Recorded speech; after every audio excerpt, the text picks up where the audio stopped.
All right, we'll hope they'll show up. All right, let's get to this because today's a big day. Has everyone had a chance to do the warm-up? Up there, look. There's a...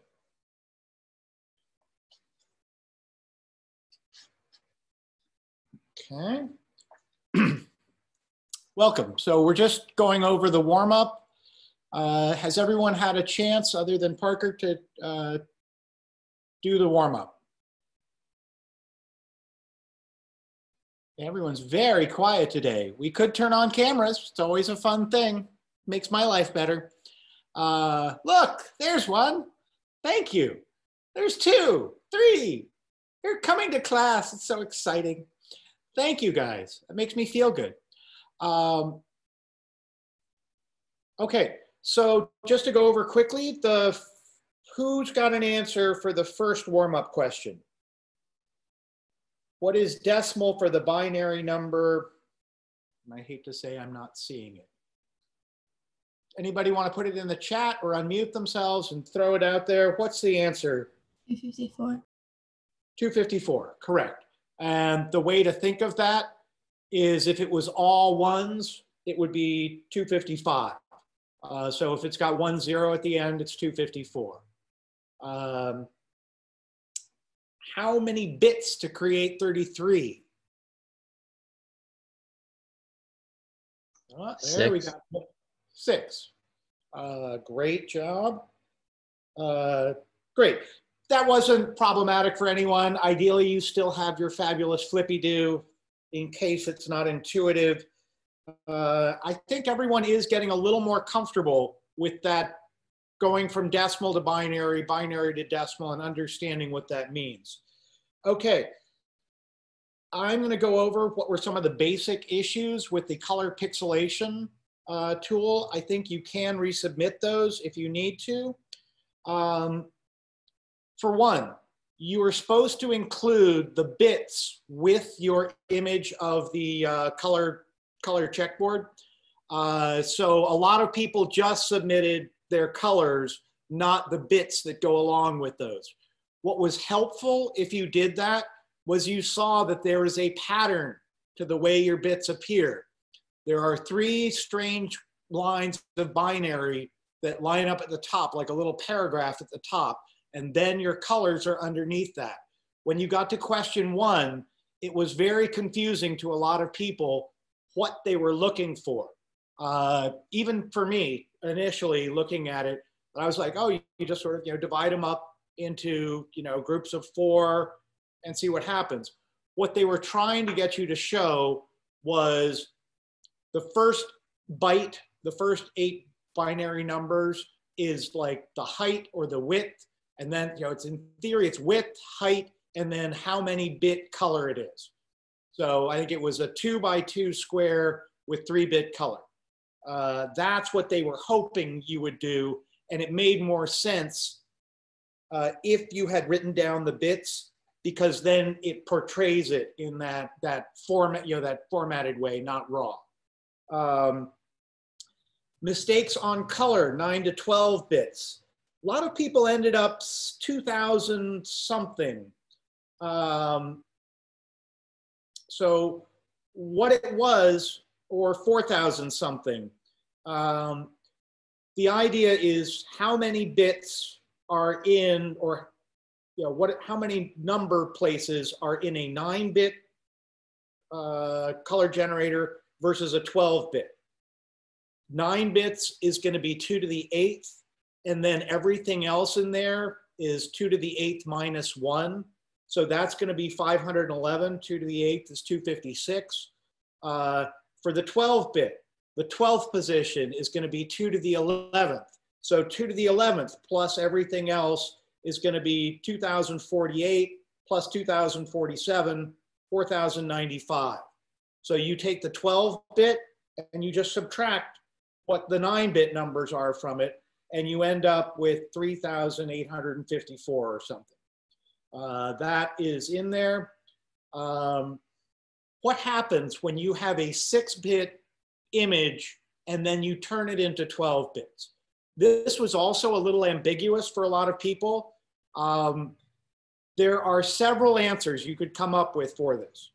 One of them is the idea that your 6-bit image is going to be translated into a 12-bit image. So it's like you're watching a regular SD program on your HD TV. It will translate that data, and that's the idea. You're going to have more color hues. It's probably going to be a little crisper, something. Technically, you can't create bits, so it probably isn't going to be that much crisper, but it might have more color. The other thing is the idea that if you were just looking at the binary, that this is coded for 6 bits and you're dropping that code into 12 bits, the colors are going to be totally off because it's coded in binary for 6 bits. The other thing some people thought of was the idea that 2 6-bit codes will go into a 12-bit.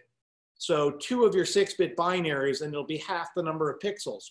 That's fine, and if that happened, it would be totally messed up. It would not resemble anything like your original image.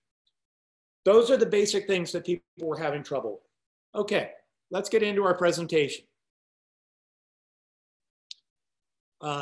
So let's hope. Are you seeing my full screen? No. No. Why does it do this to us? So annoying. All right, let's share. Where is my full screen? There. Okay, so here we are. We are, help, I'm in the wrong. How could that be? I swear. Sorry about this. Let's go back here.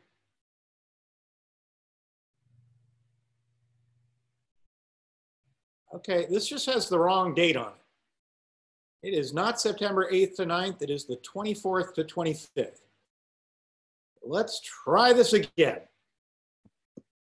Come on, where's my share button?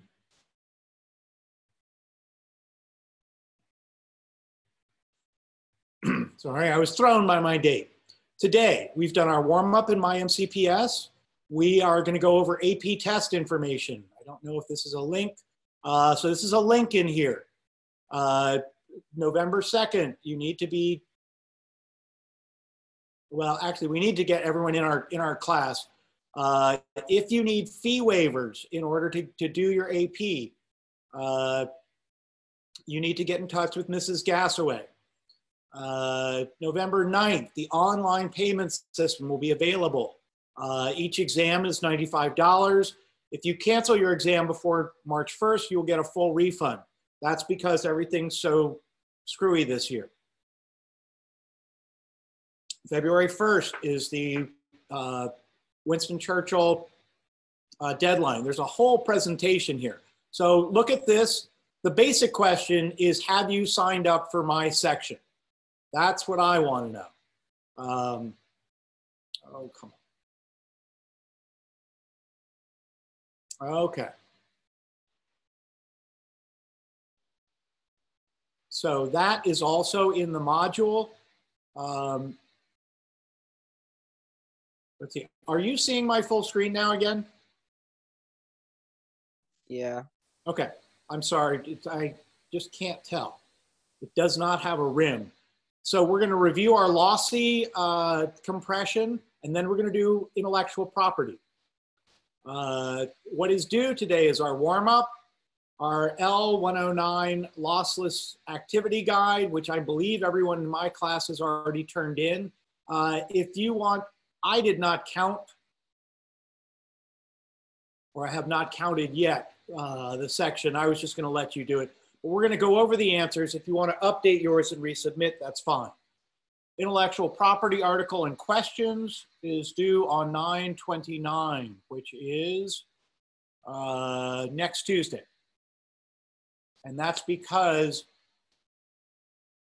we are going to have Monday is off. So we have a test on Unit 1 on what's going to be October 1st for us. October 1st should be this class. we're not on the second. So that's going to be exciting. That will be looking at just everything that we've basically gone over. So it'll have binary numbers, bytes, how to count in binary, how to create a black and, the idea of a bit, bit is on and off. How do binary numbers work? How to translate decimal numbers to binary numbers, ASCII numbers. What is lossless and lossy compression? What is intellectual property, which we will learn about today? Our goal is that you will be able to understand, one, understand what is required of you for the AP test, and two, evaluate the issues surrounding intellectual property by reading and annotating an article, listening to the presentation, and then reviewing the article again. Okay. Here we go. What is meant by lossy compression? How is it different from lossless compression? Can somebody just unmute themselves and tell me that? What is lossy compression compared to lossless? Come on, team. I know it's early, but this one's pretty easy. With lossy compression, you lose whatever data you choose to compress. With lossless, you don't lose the data. Right. In a message compressed with lossless compression, you can recreate every single bit of data in that message. In lossy compression, typically used for bigger files, you are losing data. You are losing the littlest data, but you are still losing data that you cannot get back. Thank you. Okay, so if you want to make a note of these, because this is the weird thing in the discussion, we were supposed to go in breakout rooms and deal with this, but we didn't have time. So we're just going to go through these scenarios. I want you to sing out with the right answer, and you can make a notation and put it on your discussion sheet if you want and resubmit. I'm going to grade these very easily because it was so confusing. So you are sending this image as a text message to a friend, but you've almost run out of data on your phone plan. You want to make sure it gets out. Which compression will you use? No compression, a small amount, medium amount of compression, or a large amount of compression? Anybody want to unmute? Large amount of compression. Okay. So which one did you think? Large amount of compression. Large amount of compression.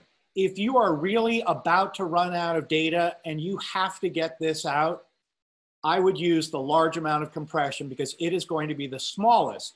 The problem with that answer is that you're using your precious data to send this photo, but the person is not going to really be able to tell what the photo is other than it's some weird Minecraft landscape.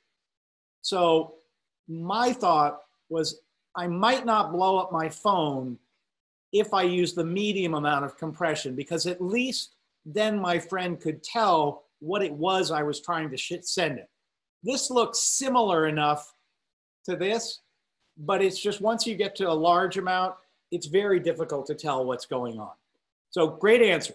Large amount or medium amount. All of these are going to be open to your interpretation, okay? So mark that down. For scenario 1, 4 or 3. Scenario 2, you're a crime scene photographer and the image is part of a crime scene photo portfolio. We can't. All we see is the beginning of the slides. We can't see. Okay, so you're not seeing my whole thing. That's what I thought. All right, hang on. Sorry. Oh, hang on. Where am I? That's where I want to be. Now, is that better? Yeah. You should be seeing the slide full screen. Yeah. Okay. All right. So you're a crime scene photographer. Which type of compression do you want to use? No compression. No compression. Absolutely. No compression. You can also throw this in the chat if you want. There's no question that a crime scene where you want all the details needs no compression.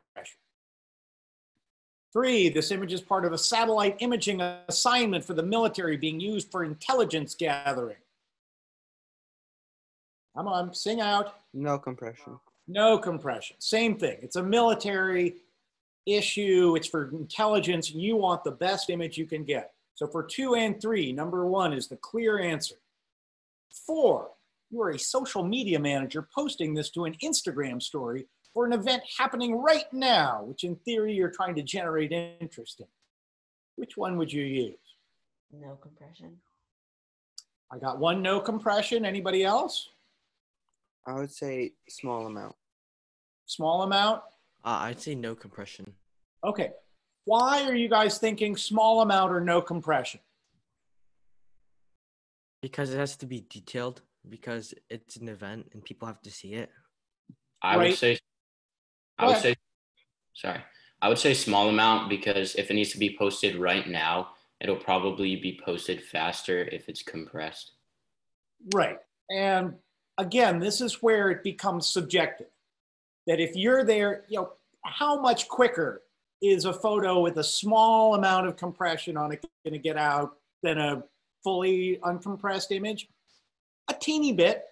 So if I'm the manager, yeah, the idea that they will still be able to get the full impact of my image, and it might get out a little bit before somebody else's post, that's worth a little amount of compression in my mind. But it is that question, particularly on Instagram, you're trying to capture your audience through an awesome visual. The visual is what's supposed to capture you. So having it full res means that image is going to be the best it can be. I would say 1 or 2 on this. Scenario 5, this image will be part of a collage where 100 copies will be stitched together to make a larger image. This is my favorite one to answer. What do you guys think? Medium amount. Medium. Medium? Medium. In my mind, I don't understand what this question is asking. If we're going to create a digital collage and be putting 100 of these images on a digital thing, yes, then maybe medium makes sense or small amount, because otherwise that slide is going to become really dense with info. But if you're just making a regular collage, I would say you want all 4 of them, because you're just using the images to make a picture. And having the different textures of these images is going to give me more variety to work with. So I find 4 could be any of the above. 1, 2, 3, or 4. You're making the collage. Nobody's saying what it's supposed to look like. So it's pretty subjective as to which one would actually work best. Number 6, professional photographers submitting to a design competition where your submission is successful, judged on color and composition. I think we all got this one, right? No compression. No compression. No compression. Nothing. So let's move on. So lossy compression is a process for reducing the number of bits needed to represent something in which some information is lost or thrown away. The nice way to, this process is not reversible. The nice way to think of it is like in that video where they showed Mount Everest. It's the fine details that they lose. And typically when you're looking at it at normal resolution, you're not going to be able to see the difference. Okay. Today's lesson, Unit 1, Lesson 11. I've unplugged my computer. Intellectual property. I am actually very good at this because I worked for National Geographic Television for nearly 10 years. And I had to license all the imagery that I use that we did not shoot. Imagine you were using some of our pixelation tools to create an image and you posted it online for your friends to see. But a week later, you find out someone took that image of your incredible logo and put it on a t-shirt and they're selling it for 10 bucks a pop. How would you feel in this situation? Anybody want to share out a thought, or you could type in the chat? You can call. I mean, you would feel scammed, like that they're earning money when you should be earning money in that situation. Right. You're probably mad at yourself that you didn't think of trying to sell it for $10 a piece on a t-shirt. But you are sure as heck not going to let someone else use your image to earn $10. You're feeling aggrieved that someone is using your property that you created without your permission. Okay, so we are going to be investigating copyright. You should have a copy of the article. Be prepared to edit in Google Docs. All right, so if you look in our module, I hate to do this, nothing but trouble. Okay, hang on. If I go back to my beautiful Google Chrome and go here, no, that's grading. No, oh, here. I will force it to work for me. I just wanted to show you, so here's the presentation. Here is the article you need to open up, okay? Washington Post, click this link. Okay? Is Fortnite stealing Black dance culture? The creator of the Millie Rock argues yes in a new lawsuit. Okay, let me get back into our fabulous presentation.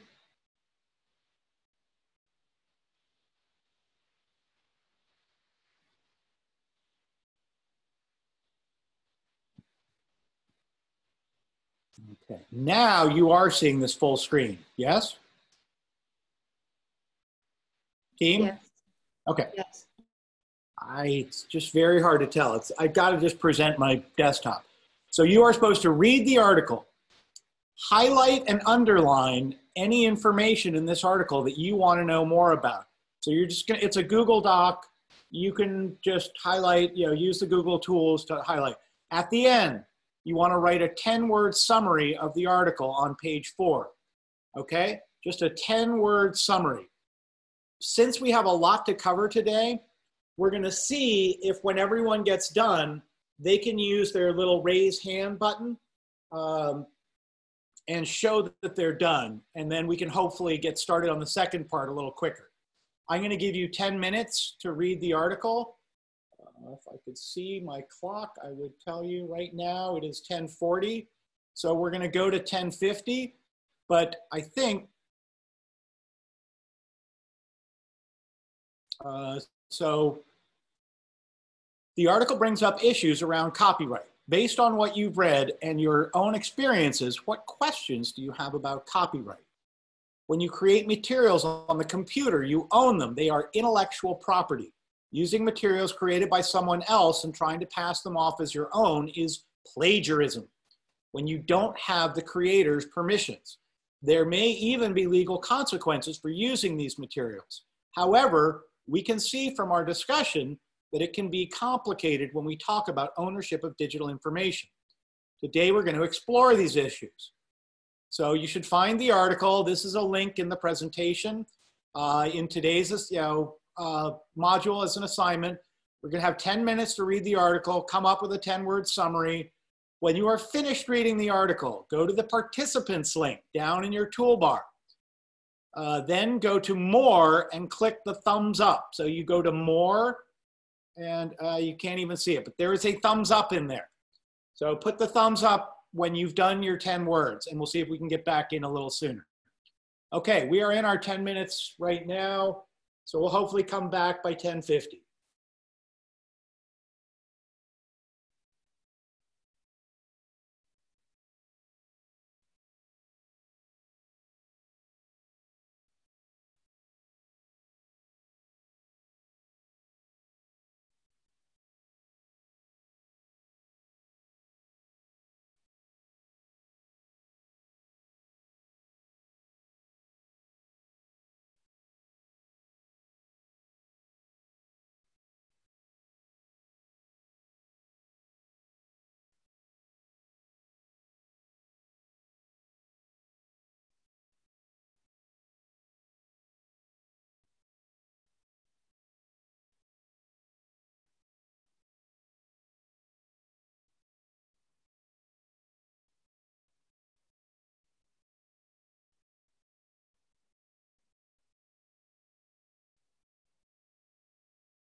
Excuse me, should we write the summary on the, should we press the submit button, write the summary there? Yes, I don't think you're submitting anything yet. If we're not submitting things, where do we write the summary? Just, like you say, it's in theory, it's supposed to be on page 4. I think you're writing it on the bottom of the sheet. It's on the bottom. We're going to go back into this article again. So you're not done with your fun on this worksheet. So good point. Do not submit the assignment at this point. Just let me know when you're done by putting your little hands up.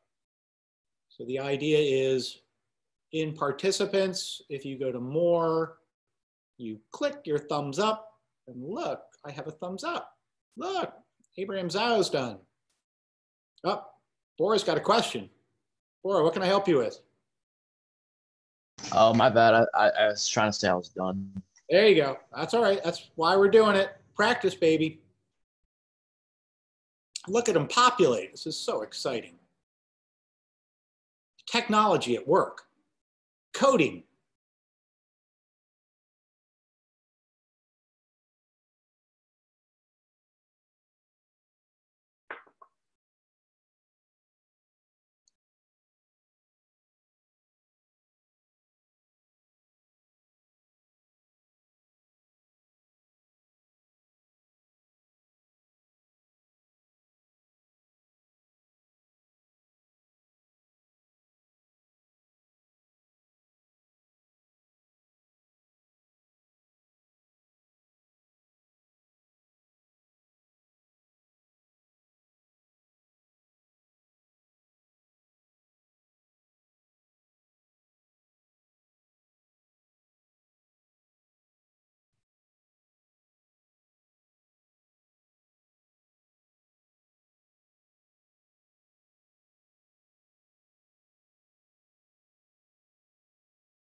Okay, my thumbs up count is 14 and it's holding steady. Anyone who's done, give me a thumbs up with the crazy thumbs up maker.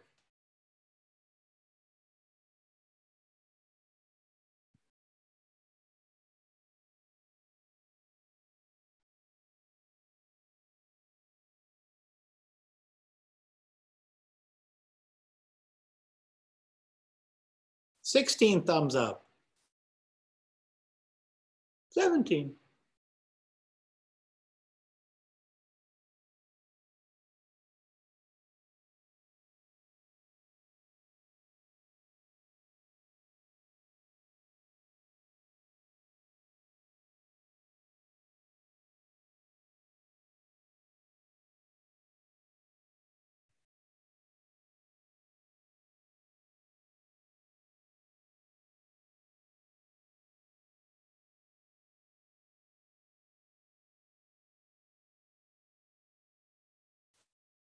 We're up to 19. Okay, I'm going to give everyone one more minute and then we're going to carry on because we're actually going to go back through this article. We're going to watch a couple videos and learn more about copyright and then go back through.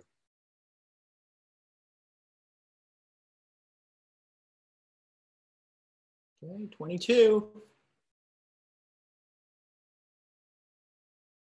23.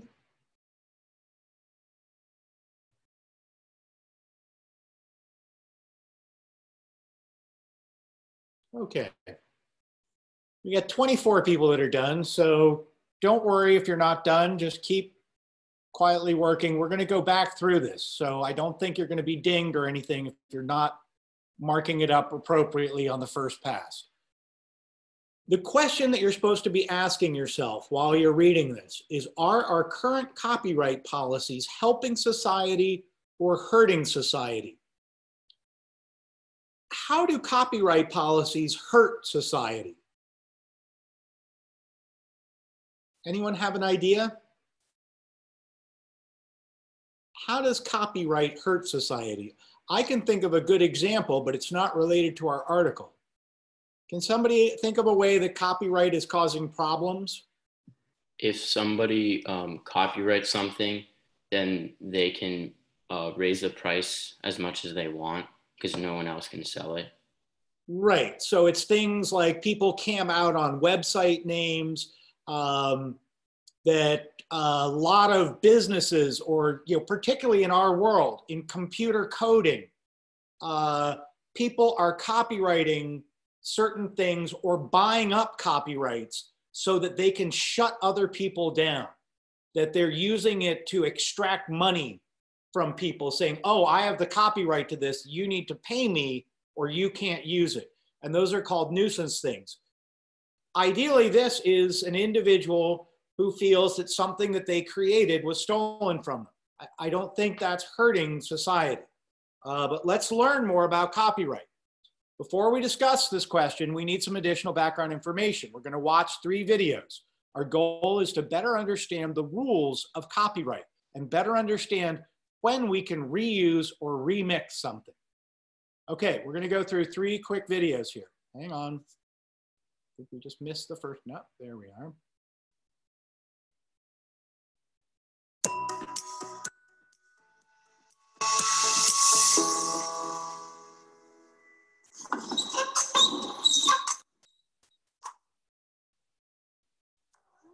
As you know, we're all interacting with digital devices day and night.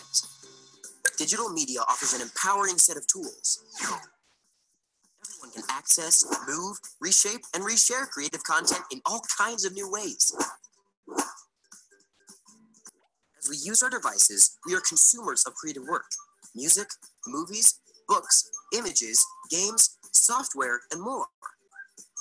We're also creators, as we take photos, write and record songs, make movies, write stories, develop apps, games, and more. Since we all interact with, create, and share each other's work, knowing the rules of the road for getting and using creative work legally and ethically is one of the essential literacies of our time. Those rules are governed by copyright. In the past, copyright was something that only big publishing houses or movie studios needed to think about. But today, copyright is more relevant to our day-to-day activities than ever before. As we navigate the many choices we have as both creators and enjoyers of media, there are some important legal and ethical considerations we need to keep in mind. Like, just because something is easy from a technology standpoint, like digital file sharing, that doesn't mean it's automatically okay. Our internet communities work best when we understand the basic ground rules and treat each other fairly. Respecting the rights of artists and creators benefits all of us, as we, in turn, are artists and creators.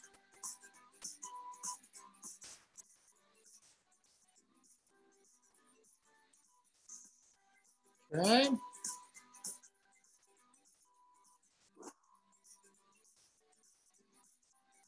Get out of this one and into the next. Copyright in practice.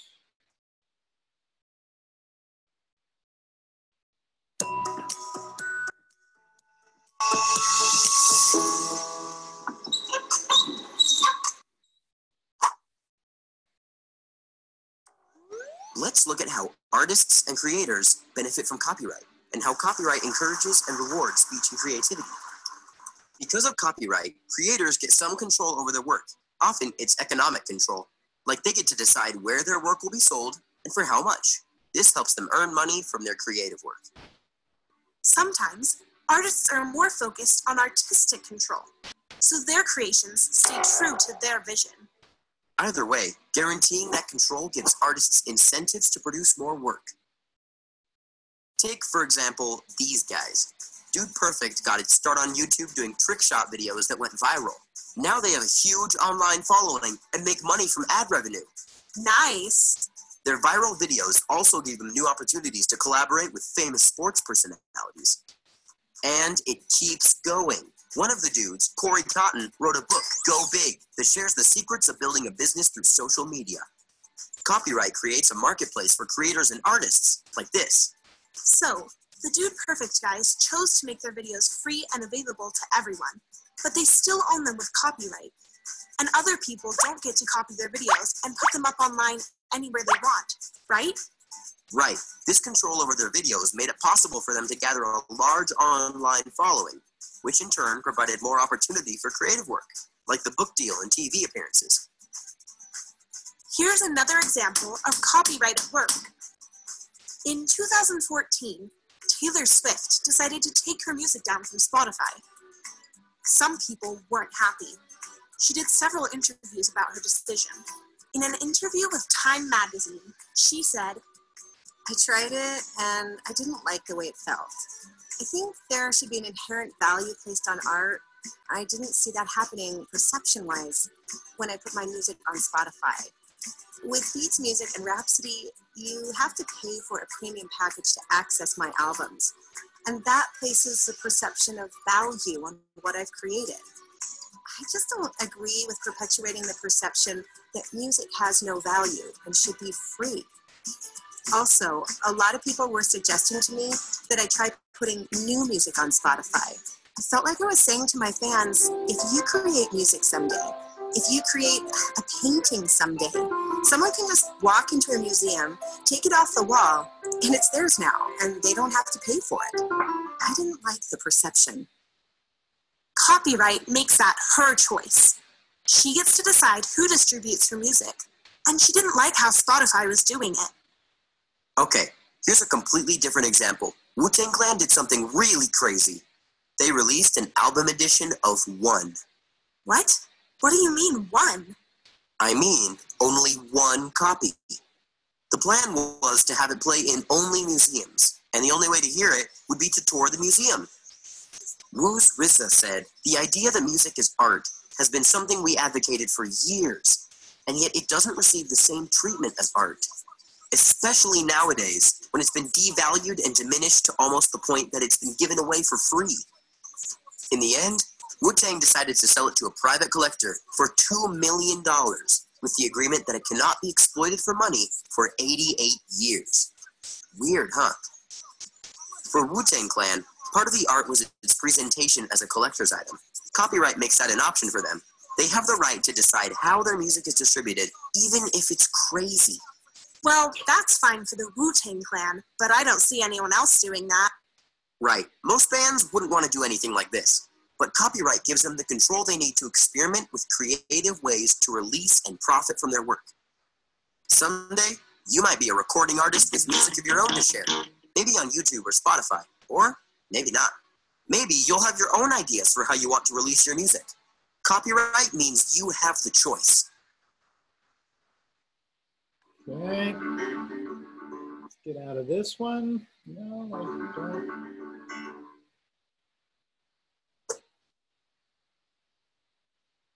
Come on. Last one, Creative Commons.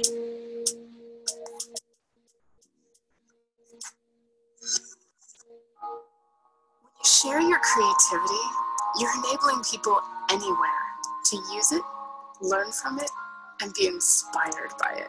Take the teacher who shapes young minds with work and wisdom from around the globe, and the artist who builds beauty out of bits and pieces she finds online, and the writer whose stories use ideas and images crafted by people you've never even met. These people know that when you share your creative wealth, you can accomplish great things. They and millions of other people all around the planet are working together to build a richer, better, more vibrant culture using Creative Commons. To understand Creative Commons, you need to know a little bit about how copyright works. Did you know that when you create something, anything, from a photograph to a song, to a drawing, to a film, to a story, you automatically own an all rights reserved copyright to that creativity? It's true. Copyright protects your creativity against uses you don't consent to. But sometimes full copyright is too restrictive.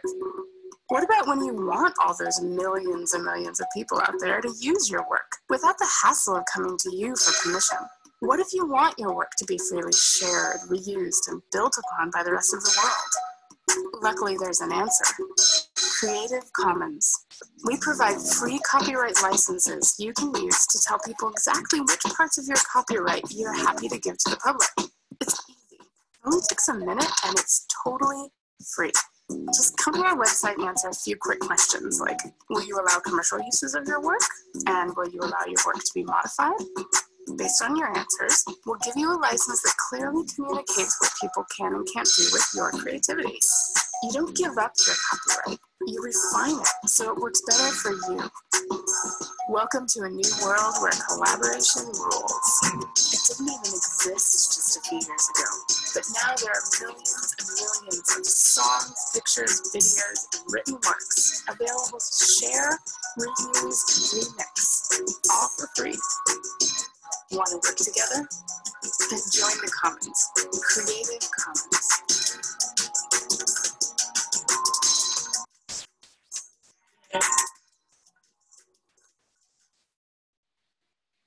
All right. So now that we have been edified by these fabulous videos, copyright is difficult and it's variable. Music in particular has a lot of difficult copyright issues.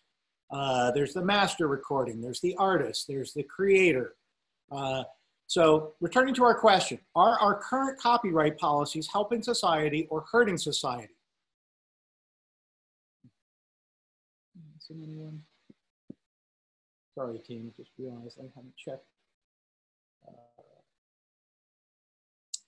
Better understanding, now that we have a better understanding of the rules and controls of copyright, we're going to reread the article to see if we can determine if current copyright policies are helping or hurting society. So, reread the article in order to answer these questions on activity 2 in today's module. Okay, so now, of course, we're going to,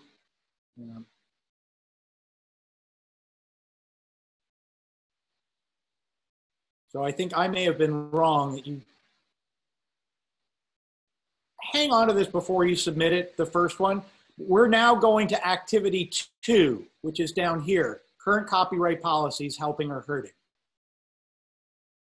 So when you open that up, after rereading the article, answer the 5 questions in the Google Doc attached. Remember to annotate article by adding the symbols, add a plus next to sentences that show benefit, a minus next to sentences that show harm, add a face next to sentences that show impact. Okay. There is no Google Doc attached to that activity. There should be. There's not. Okay, well, you can open up one. So the problem is you're going to need to know, basically you're putting a plus towards things that are a benefit, a minus towards things that are a negative impact, and a face beside anything that has an impact. So just use the same article, or you could possibly copy your article if you want. And we're just going to mark it up on there, okay? Does that make sense? Let me take a quick look. Do you want us to answer those questions or like annotate the article? You're going to annotate the article and you're going to answer the question at the end. So annotate the article by adding the following symbols. So you can just work off the one you have, or if you want to make a copy of that, you can work on that for this part. You're probably going to end up needing to duplicate it and turn it into both things anyway. Add a plus next to sentences that show benefit, add a minus next to sentences that show harm, add a face next to a sentence that shows an impact. Okay? We're going to actually have about 8 minutes to do this. So what you're doing is you're just making a copy of the article that you read before, and you are going to be putting a plus next to sentences that show benefit, ideally like highlight them, and a minus next to sentences that show harm, and a face next to sentences that show impact. In the end, you're going to be turning this in, and there is the exit card. The exit card is, are these causing a good or bad impact? Use a quote from the article to validate your opinion. So you're going to say, yes, it is harming people because they stole his dance. No, it's not harming people because nobody was actually hurt by them stealing his dance. Whatever you're finding in the article. Okay, so you have, we're gonna go till, it's 11:04, let's go to 11:12. So we have 8 minutes to work on this, because I'd And you like to said have a little don't- time. And you said don't turn it in, right? What's that? You said don't turn in any of the annotations or anything. The first one, you're gonna have two things to turn in. Like whoever thought you could turn in your first work. We've done part one. You highlighted sentences that you were interested in. That's going to get turned in for part one. If you copy that before you turn it in, now you're going to go through and mark up the sentences with a plus, a minus, or a face. And then you're going to turn that into that second widget, the second item. Does that all make sense? I apologize, it's a little complex. Oh yeah, that makes sense. Okay, so again, we have about 7 minutes to go through the article. Plus for pluses, minus for negative impacts, and a face for just impacts, period.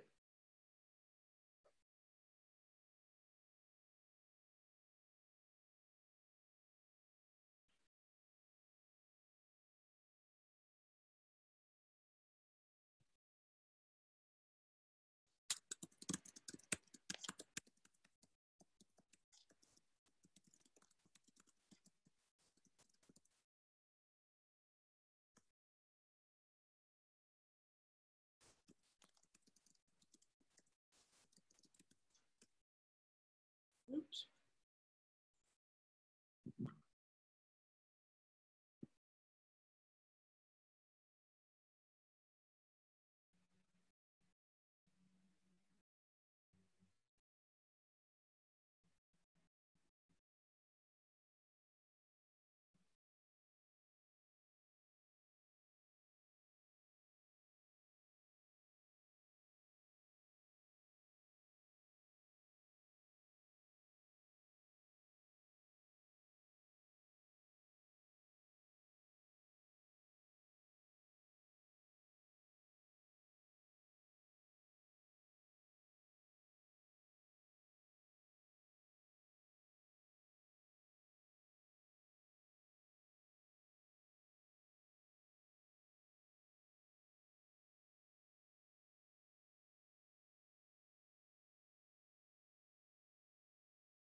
Instead of putting an plus and minus, could we do highlighting and bolding? You can highlight in bold, but I need a plus or minus beside highlighted or bold, or make a key. If you do that, if you tell me that, plus is yellow highlight, minus is, red highlight or bold, and then I don't know what you're going to do for a face. I can make that work, but the idea is just to make it simple.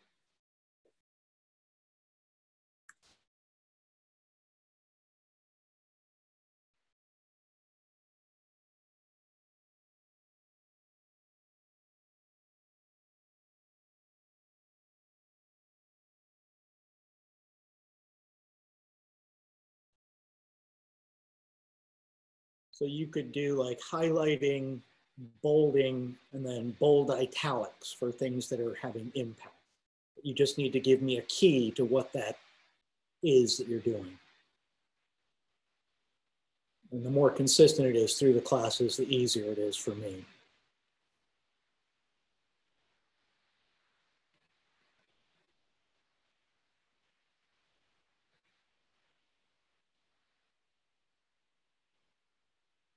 Okay, we've got about 2-3 minutes.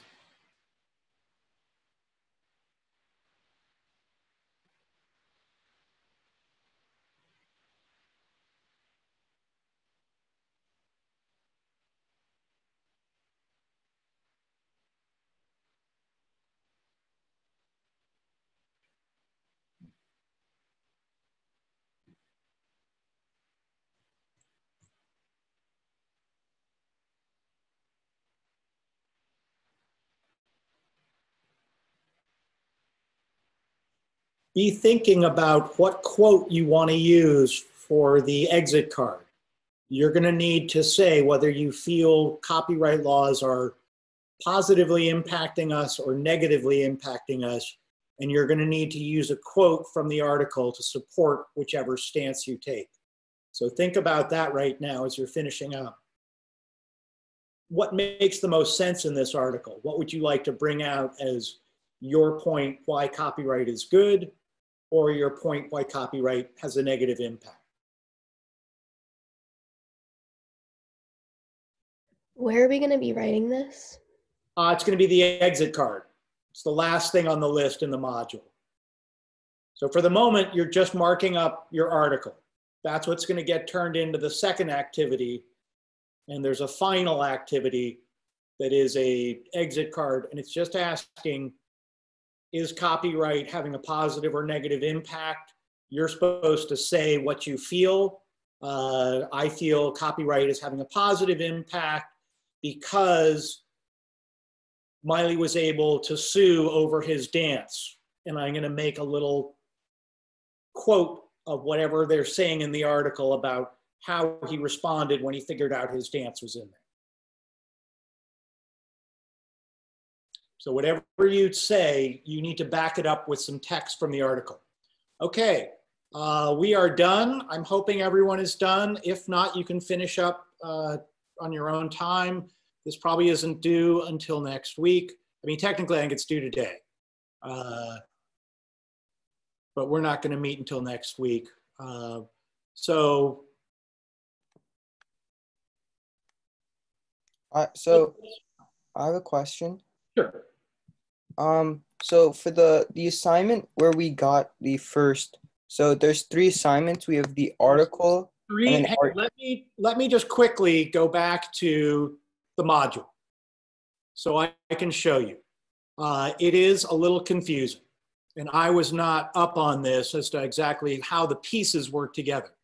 The first thing you did is first activity, U1 L11, Article Washington Post. You marked this up with the pieces that interested you. Whoever asked originally, you were right. You were supposed to submit that before we went on to the second activity. The good news is we would not have had it to copy if we had submitted it, because we needed that article, and that seems to be the only place the article lives. Our second activity, after we watch the videos, we're marking it up with plus, minus, or a face to show impact. That's all you're doing. And then you're turning that in to the widget associated with this. U1 L11, our current copyright policies helping or hurting society. We're going to talk about this for a minute, but then your final bit is exit thoughts. Complete the sentence. I think copyright can help or hurt society because blah, blah, blah. And then add a quote from the text that helps you justify the sentence you wrote in the top. Does that make sense to everyone? So you're turning in 3 things. The first thing we did was you highlighting, showing things that interest you. The second thing is after the videos, we're doing the plus and minus and face for positive impacts, negative impacts, and just impacts, period. Okay, and the last thing is this exit. I Okay? have a question. Sure. So for the first article, I did the plus, minus, and smiley face thing. So should I turn that in for the second assignment? Were you putting, how did you know to put pluses, minuses, or a smiley face for positive or negative impacts? And all you were supposed to be doing was, so that's fine. Yes, you can turn that in to number 2. And then, you know, if you just look at it, you should be able to mark up a couple sentences that were interesting to you. Okay. That was our first prompt. Let me go back here. So what you were being asked in number 1 was, when you're finished with the reading and the summary, well, actually, you're just doing the 10-word summary. You make a copy of the article. After reading the article, write a 10-word summary about what you read. I'm sorry, you weren't marking down. All it is the 10-word summary for number 1. I swear somewhere in there we were supposed to be marking things that interested us. But I think all it counts is your 10-word summary. Don't make it really long, make it 10 words. So there's a 10-word summary on 1. On 2, it has as the plus or minus. So you're totally easy with what you had. If you put the 10-word summary down at the bottom, you can turn the same thing in for both. Okay, thank you. But then that exit card is going to be the final. Okay, I hate to say we've run out of time, so we are not going to be sharing our thoughts. But it's lunchtime, so let me just quickly.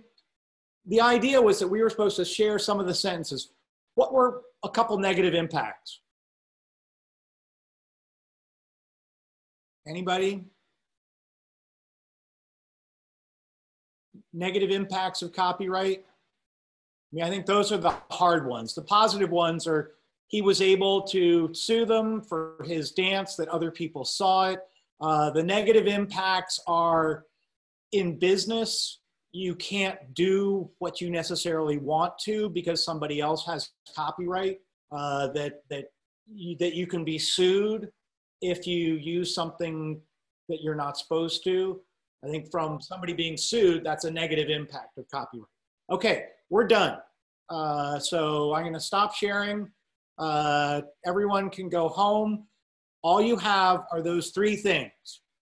Your 10-word description, your plus and minus, positive impacts, negative impacts, and impacts, and then your exit card, which is just gonna summarize, I think it had a positive, or I think it had a negative impact because of some little sentence you pulled out of the article that backs up what you're saying. That's everything. Thank you That's so it. much. Great day. I'm amazed we made it through. You. Yay. Thank you.